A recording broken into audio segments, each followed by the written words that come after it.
Hi hello ಎಲ್ರಿಗೂ ನಮಸ್ಕಾರ. Welcome to Krupa Suma blog. ಸಿಹಿ ಜೋಳ ಯಾರಿಗೆ ತಾನೇ ಇಷ್ಟ ಇಲ್ಲ ಹೇಳಿ.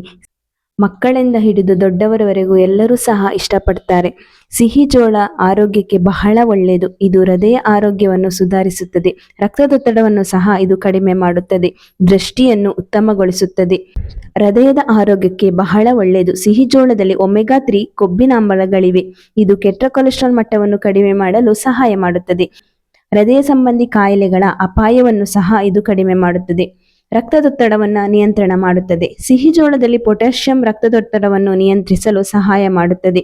ಕಣ್ಣಿನ ಆರೋಗ್ಯಕ್ಕೆ ಬಹಳ ಒಳ್ಳೆಯದು. ಸಿಹಿ ಜೋಳದಲ್ಲಿ ಲುಟಿಸ್ ಎಂಬ ಆಂಟಿ ಆಕ್ಸಿಡೆಂಟ್ಗಳಿವೆ. ಇದು ಕಣ್ಣಿನ ಪೊರೆಯ ಬೆಳವಣಿಗೆಯನ್ನು ತಡೆಯುತ್ತದೆ ಮತ್ತು ದೃಷ್ಟಿಹೀನತೆಯನ್ನು ಸಹ ತಡೆಯುತ್ತದೆ. ಜೀರ್ಣಕ್ರಿಯೆಗೆ ಸಹಕಾರಿ. ಸಿಹಿ ಜೋಳದಲ್ಲಿರುವ ನಾರು ಜೀರ್ಣಕ್ರಿಯೆಯನ್ನು ಸುಧಾರಿಸುತ್ತದೆ ಮತ್ತು ಮಲಬದ್ಧತೆಯನ್ನು ತಡೆಯುತ್ತದೆ. ಸಿಹಿ ಜೋಳವು ಕ್ಯಾನ್ಸರ್ ತಡೆಗಟ್ಟುವಿಕೆಯಲ್ಲಿ ಸಹಕಾರಿಯಾಗಿದೆ. ಸಿಹಿ ಜೋಳದಲ್ಲಿರುವ ಆಂಟಿ ಆಕ್ಸಿಡೆಂಟ್ಗಳು ಕ್ಯಾನ್ಸರ್ ಕೋಶಗಳ ಬೆಳವಣಿಗೆಯನ್ನು ತಡೆಯಲು ಸಹಾಯ ಮಾಡುತ್ತದೆ ಎಂದು ಕೆಲವು ಅಧ್ಯಯನಗಳು ಹೇಳುತ್ತವೆ.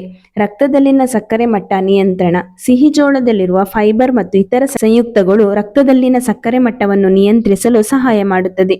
ಆದ್ದರಿಂದ ಮಧುಮೇಹ ಹೊಂದಿರುವ ಜನರಿಗೆ ಇದು ಒಳ್ಳೆಯದು, ಆದರೆ ಮಿತವಾಗಿ ಬಳಸಬೇಕು.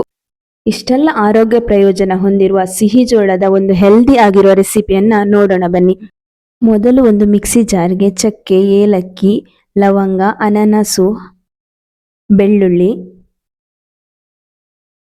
1 ಟೇಬಲ್ ಸ್ಪೂನ್ ಜೀರಿಗೆ, 1 ಟೇಬಲ್ ಸ್ಪೂನ್ ಕೊತ್ತಂಬರಿ,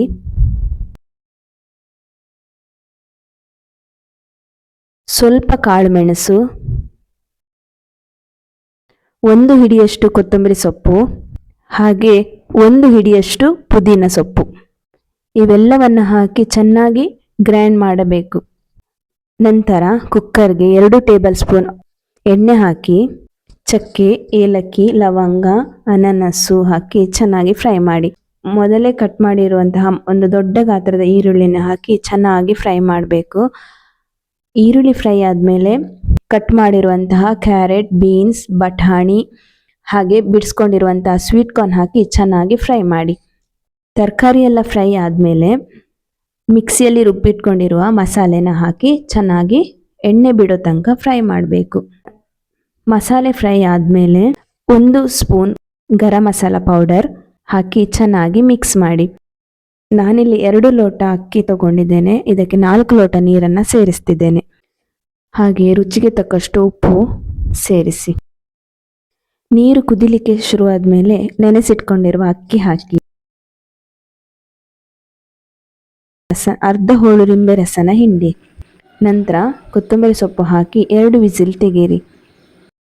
ನೋಡಿ ಫ್ರೆಂಡ್ಸ್, ಆರೋಗ್ಯಕರವಾದ ಸ್ವೀಟ್ ಕಾರ್ನ್ ಪಲಾವ್ ರೆಡಿಯಾಗಿದೆ. ನೀವು ಸಹ ಟ್ರೈ ಮಾಡಿ ಹೇಗಿತ್ತು ಅಂತ ನನಗೆ ಕಮೆಂಟಲ್ಲಿ ತಿಳಿಸಿ. ಈ ಮಾಹಿತಿ ನಿಮಗೆ ಇಷ್ಟವಾಗಿದ್ರೆ ದಯವಿಟ್ಟು ನಮ್ಮ ಚಾನೆಲ್ನ ಸಬ್ಸ್ಕ್ರೈಬ್ ಮಾಡ್ಕೊಳ್ಳಿ, ಹಾಗೆ ಬೆಲ್ ಐಕಾನ್ನ ಕ್ಲಿಕ್ ಮಾಡಿ. Thank you.